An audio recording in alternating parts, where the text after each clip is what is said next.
Would you believe me if I told you that Valentine's Day is a marketing gimmick? 14th February is celebrated as the Valentine's Day worldwide.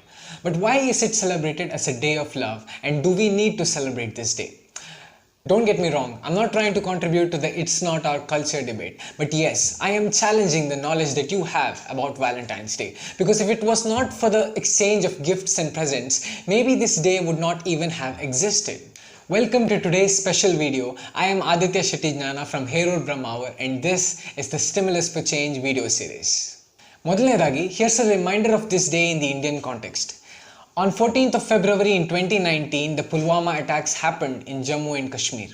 ಇನ್ನೊಂದು ವಿಷಯ ಏನಂದರೆ on 14th February ಪ್ರತಿ ವರ್ಷ ಒಂದು message ತುಂಬ viral ಆಗಿ spread ಆಗ್ತದೆ. ಆ ಮೆಸೇಜ್ ಏನು ಹೇಳುತ್ತೆ ಅಂದರೆ Bhagat Singh Rajguru and Sukhdev were hanged on 14th of February and we should consider this day to be a black day. But in reality fact ಅಂತ ಅಂದರೆ Bhagat Singh Rajguru and Sukhdev were hanged on 23rd of March in 1931. Okay, ಇವಾಗ Valentine's day ಬಗ್ಗೆ ಮಾತಾಡುವ. ಒಂದು ಸ್ವಲ್ಪ history ನೋಡುವ. Valentine's day ಬಗ್ಗೆ ತುಂಬ ಸ್ಟೋರೀಸ್ ಇದೆ, but arguably the most famous one ಎಂತ ಅಂತ ನಾನು ಹೇಳ್ತೇನೆ. ಸೊ ರೋಮನ್ ಎಂಪರರ್ ಇದ್ರು, ಕ್ಲಾಡಿಯಸ್ ದ ಸೆಕೆಂಡ್. ಆ ರೋಮನ್ ಎಂಪರರ್ ಯಾವ ಥರ ಇದ್ರು ಅಂದರೆ ಯಾವಾಗಲೂ ವಾರ್ ಮಾಡ್ತಿದ್ರು. ಯಾವಾಗಲೂ ವಾರ್ ಮಾಡಿದಾಗ ಸೋಲ್ಜರ್ಸ್ ಎಲ್ಲ ಎಷ್ಟೊತ್ತಿಗೂ ಹೋಮ್ ಸಿಕ್ ಅನಿಸ್ತಿತ್ತು ಅವ್ರಿಗೆ, ಯಾಕಂದರೆ ಅವ್ರ ಮನೆಯಿಂದ ದೂರ ಇರ್ತಿದ್ರು ಅಲ್ವಾ. ಸೊ ಅದಕ್ಕೆ ಏನು ಮಾಡಿದ್ರು ಅಂದರೆ ಕ್ಲಾಡಿಯಸ್ ಎಂಪರರ್ ಏನು ಮಾಡಿದ್ರು ಅಂದರೆ ಅವರು ಇಡೀ ಕಿಂಗ್ಡಮಲ್ಲಿ ಮ್ಯಾರೇಜಸ್ಸನ್ನು ಬ್ಯಾನ್ ಮಾಡಿದರು. ಇವಾಗ ನಮ್ಮ ಕ್ಯಾರೆಕ್ಟರ್ ಎಂಟರ್ ಆಗ್ತಾರೆ, ಫಾದರ್ ವ್ಯಾಲೆಂಟೈನ್.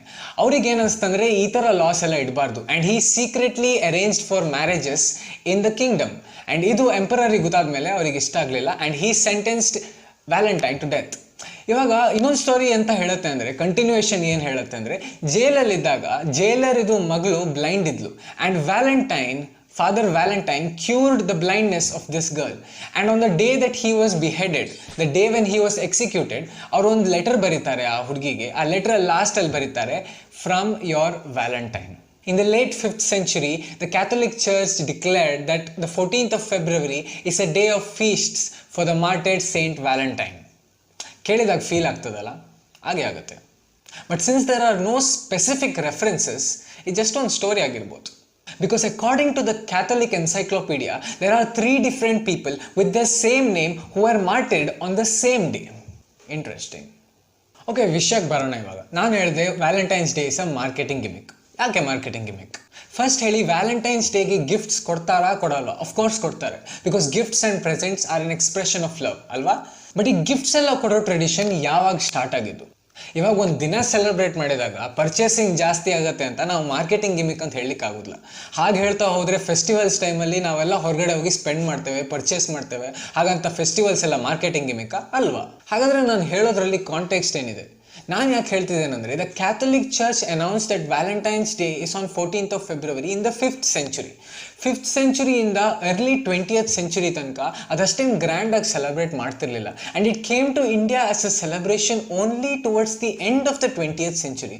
ಸೊ ಈ ಥರ ಯಾಕಾಯಿತು? And if it was actually a festival or a day of celebration of love, then why did it take so long to be recognized? ಇದು ಮಾರ್ಕೆಟಿಂಗ್ ಪರ್ಸ್ಪೆಕ್ಟಿವ್. ಸಿಟುವೇಶನ್ ಯಾವ ಥರ ಅಂದರೆ, 19th centuryಯಲ್ಲಿ ಯಾವ ಥರ ಆಗಿತ್ತು ಅಂದರೆ, ಎಂಡಲ್ಲಿ ಯುರೋಪಿಂದ ಅಮೆರಿಕಾಗೆ ಹೋಗೋ ಇಮಿಗ್ರೆಂಟ್ಸು ಸೇಂಟ್ ವ್ಯಾಲೆಂಟೈನ್ಸ್ ಡೇ ಅನ್ನು ಸೆಲೆಬ್ರೇಟ್ ಮಾಡಲಿಕ್ಕೆ ನೋಟ್ಸ್ ಮತ್ತು ಲೆಟರ್ಸನ್ನು ಎಕ್ಸ್ಚೇಂಜ್ ಮಾಡ್ತಿದ್ರು. ಆ್ಯಂಡ್ ಒಂದು ಎಂಟರ್ಪ್ರನರ್ ಇದ್ದಿದ್ರು ಅಮೇರಿಕಾದಲ್ಲಿ, ಎಸ್ತರ್ ಹೌಲ್ಯಾಂಡ್ ಅಂತ. ಎಸ್ತರ್ ಹೌಲ್ಯಾಂಡ್ ಇದು ಫಾದರ್ ಇದು ಅಂಗಡಿಯಲ್ಲಿ, ಸ್ಟೇಷನರಿ ಮತ್ತು ಬುಕ್ ಸ್ಟೋರ್ ಅಂಗಡಿಯಲ್ಲಿ ಇಂಗ್ಲೆಂಡಿಂದ ಬರುವಂಥ ಒಂದು ಸ್ವಲ್ಪ ವ್ಯಾಲೆಂಟೈನ್ಸ್ ಡೇದು ಕಾರ್ಡ್ಸ್ ಎಲ್ಲ ಇದ್ದಿತ್ತು. So Esther Howland saw that this is a chance for a booming business and a booming industry. And she started mass producing greetings that were custom made. And ಇದರಿಂದ commercialization of the day began. Early 1900s ಅಲ್ಲಿ heart shaped chocolates ಮತ್ತು Hershey's kisses ಪ್ರೊಡಕ್ಷನಿಗೆ start ಆಯಿತು. Hallmark produced its first Valentine's day card. But Valentine's day ಇಂಡಿಯಾಗೆ ಹೇಗೆ enter ಆಯಿತು? Well, through globalisation. Globalisation at the end of the 20th century ಇಂಡಿಯಾಲ್ ಆದಾಗ ಏನಾಯ್ತು ಅಂದರೆ, ಇಂಡಿಯಾದ ಮಾರ್ಕೆಟ್ ಗ್ಲೋಬಲ್ ಮಾರ್ಕೆಟ್ ಜೊತೆ ಸಿಂಕ್ ಆಯಿತು. It was open for trade. And ಯಾವ ಥರ ಸಿಚುವೇಶನ್ ಆಯ್ತು ಅಂದರೆ, if there is something that is happening in the global market, then it influences India's market as well. And so these foreign products came in to the Indian market, and that shaped our buying habits. Global ಮಾರ್ಕೆಟಲ್ಲಿ ಏನಾದರೂ changes ಆದರೆ ಇಂಡಿಯಾದ market change ಆಗ್ತಿತ್ತು. And the global market for Valentine's day kept growing. And as the years went by, a developing India started to integrate and celebrate festivals that were not brought by religious leaders or missionaries, but by the financial market and our buying habits. In some ways, maybe Valentine's Day has become a celebration of love, but it was surely not its only direct intention. Personally, I feel ಈ ಥರ special days love ಅನ್ನು celebrate ಮಾಡ್ಲಿಕ್ಕೆ ಇರಬೇಕಂದ್ರೆ anniversaries or birthdays can be those days. But I have no right to violate your personal liberty. ನಿಮ್ಗೆ ಖುಷಿ ಆದರೆ ನೀವು celebrate ಮಾಡಿ. But at the same time it is important for you to know about the history about this day that you are celebrating. Celebrate this day as a day of love for life. Because among all the problems that we have today, if there's anything that we need more of, then it's love. I hope you learned some information about Valentine's Day through this video. If you like this video, do check out our channel and our website. Do subscribe and share the knowledge, because knowledge is the medium for change and this is the stimulus for change.